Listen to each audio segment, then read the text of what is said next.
Hello, Professor Chatterjee. It is a pleasure to have you here with us at BITS Law School. Professor Chatterjee is currently a professor of developmental economics, innovation and global health at the Department of Economics, University of Sussex Business School. His research interests span development economics, technological change, pharmaceutical economics and global health. Professor, to start with, from a legal perspective, could you share how stronger intellectual property rights legislation impacts female participation in innovation, especially in fields like artificial intelligence? Are there specific legal barriers or facilitators that impact women differently? Sure. Thank you for your kind introduction. I think there are various ways through which regulation can incentivize the participation of women in innovation-intensive sectors like artificial intelligence. And to start with, something could be coming from the intellectual property laws of a country. So I have this paper on Chinese AI patents, where we see that as China has shifted its intellectual property environment, it has leveled the playing game between men and women participating in AI innovation.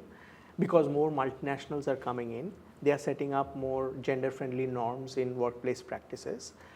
And as a result, you see more female patenting inventors showing up in these Chinese AI patents. So intellectual property law, in some sense, is, I think, a facilitator for more gender equality. Just like other scholars have found that globalization and trade also, more broadly speaking, equalizes the game between males and females in innovation.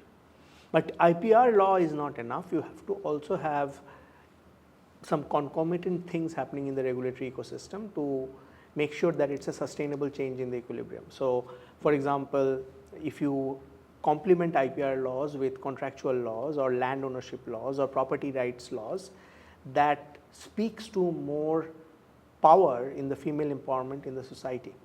For example, inheritance laws, if they change in conjunction with IPR laws, will potentially empower, in a dynamic sense, females such that they can educate their girl children tomorrow to participate more in any type of innovation, not just in AI innovation. So we have to keep a holistic legal perspective here, not just through IPR, but IPR along with other contractual laws or laws of the land that empower women to see how they get educated and participate in the inventive labor market. Thank you for that, sir. Building on that, do you believe that increasing legal education and awareness about IPR amongst women could enhance their participation in innovation? And how can law schools like ours contribute to this effort? I think there's a huge role of legal education, even if it is not a formal legal education, but the fact that you know what are the laws of the land, whom to access to act on the laws of the land, whom to go to for recourse in case there is some grievance in the system, and especially for women, really changes the way they feel empowered. So, for example, I'll give you an example. Suppose there is an inventive team working on some innovation where the female contributed as much as the male, but somehow they don't have an appreciation of not just the IPR laws, but the contractual laws, or whether they can litigate against a man taking ownership on that patent, although the woman also participated in that inventive team.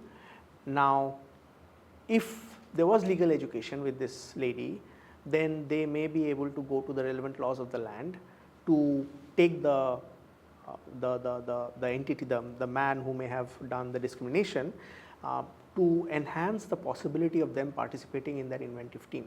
But without absent that, and I'm not talking about not just absent IPR law education, but general legal awareness, it's likely that on the margin many women just let it go and don't appropriate their legitimate property rights in this particular context, in the context of an idea. And there are millions of stories here from science and innovation, historically also, where women have let go their property rights on innovation and idea. Einstein, for example, many have said that some of his solutions for his big theorems and formulae were solved by his wife. and she never claimed for the inventor ownership here. So maybe legal education could have helped her to claim her property rights on these ideas. So in that sense, I think the general awareness of how IPR operates and contractual law operates, and how do you litigate, use employment law, for example, to litigate against somebody doing such discrimination would be super useful for more gender equal innovative societies. That is very insightful, sir. In terms of policy, what specific recommendations would you give to lawmakers to foster an inclusive legal environment that promotes gender equity in innovation? And how can these policies be effectively implemented and monitored? Oh, there are a ton of things to be done here, but the first thing I would be doing here is involve more females in making the policies for females. Okay, for example, you will see court decisions about women's harassment, etc., happening done by men, not enough female representation. This has to change in any country of the world, where we need to understand the story from the perspective of the woman before we make policies for them. That's one. Second, I would say would be a consistent eye on data to make sure that if a policy is having any unintended consequences. So sometimes men game policies to take advantage of women-friendly policies. Classic example is ownership of real estate. So sometimes you get some discount from certain states in our country itself when you have your wife as a co-owner, some tax concessions, etc. And some states have implemented such policies. So men game these kind of policies thinking that it's actually giving in the short run more women's empowerment, but in the long run there are other rents that they are trying to accrue, taking advantage of these policies. How do we keep an eye on whether these are not having unintended consequences? By looking at evidence on whether the intended consequences are actually getting borne out, or if we need to revisit these policies. So there are many other things to do, but these are two quick policy measures I would recommend. One is keeping an eye on evidence. When policies are implemented to empower genders and females, we better make sure that data is also generated to test that there are no unintended consequences. And secondly, we better make sure that policies are implemented also by females and not just by males when they are done in the ecosystem. Thank you for those valuable suggestions, sir. Lastly, could you provide some case studies or examples where changes in IPR law or policy have led to increased female participation in innovation? And what can law students such as us learn from these examples about the relationship between law, gender, and innovation? Well, I'll go back to my paper that I am trying to basically get out to a journal now. So it's about the Chinese AI patenting context, where we are seeing that post 2002 in China, vis-a-vis many other countries of the world, female inventors are showing up more proactively in these AI patents. And this is being facilitated in tandem with more women STEM PhDs showing up in China post 2002.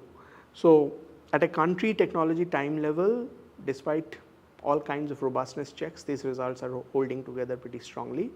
And I think it's a lovely case of how, in an unintended way, intellectual property is actually making the world better. Because there's a lot of debate on intellectual property making the world forest of monopolies in the medicines and pharma context.